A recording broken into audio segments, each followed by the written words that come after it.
సరిపోదు. చదివిన కంటెంట్ తో పాటు ఎగ్జామ్ పేపర్ ప్రెజెంటేషన్ అనేది హై లెవెల్లో ఉండాలి.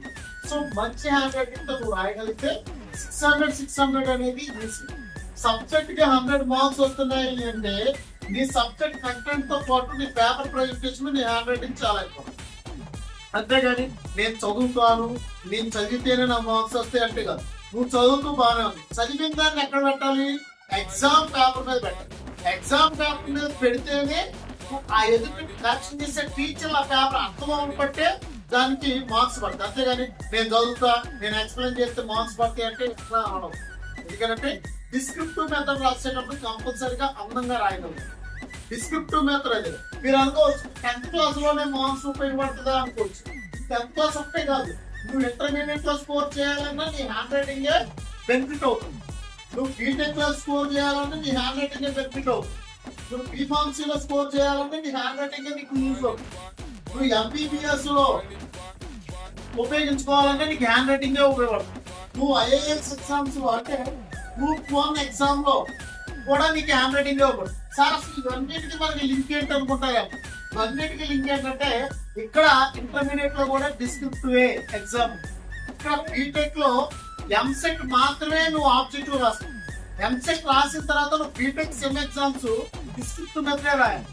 అండ్ ఇక్కడ బీఫార్మసీ కూడా సేమ్, బీటెక్ ఎలా అయితే రాస్తామో అలాగే. కానీ ఎంబీబీఎస్ లో నీట్ ఎగ్జామ్ మాత్రమే మనం ఆబ్జెక్టివ్ రాస్తాం.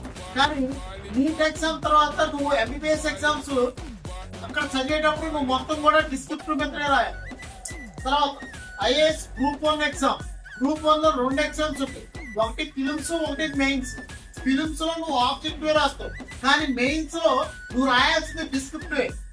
అంటే డిస్క్రిప్టివ్ మెథడ్ కోసం డిస్క్రిప్టివ్ లో మనం మహాభారతం రాసిన మార్క్స్ పడవు, కానీ రాసే కంటెంట్ అందంగా రాయగలిగితే ఎదుటివాడికి అది అందంగా కనపడి లెజిబుల్ గా కనపడి క్లియర్ విజువల్ తో ఉంటే ఆటోమేటిక్ గా మార్క్స్ అనేది పడతాయి. సో అందుకు అసలు మనం స్కూల్ లెవెల్ నుంచే హ్యాండ్ రైటింగ్ మీద ఎక్కువ ఫోకస్ పెడతారు.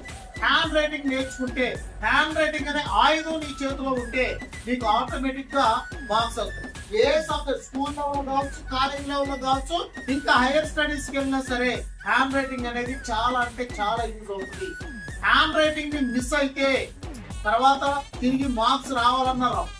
సో కంటెంట్ అనేది మన మైండ్ లో ఉంటది.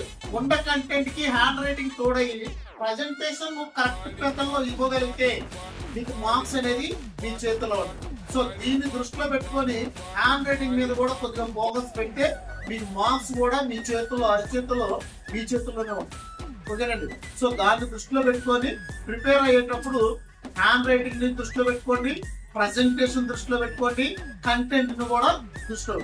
3 కలిస్తేనే మనకి మార్క్స్ అనేది వస్తుంది. 3 కలవకపోతే ఈ మార్క్స్ నువ్వు ఎలా చదువుతావో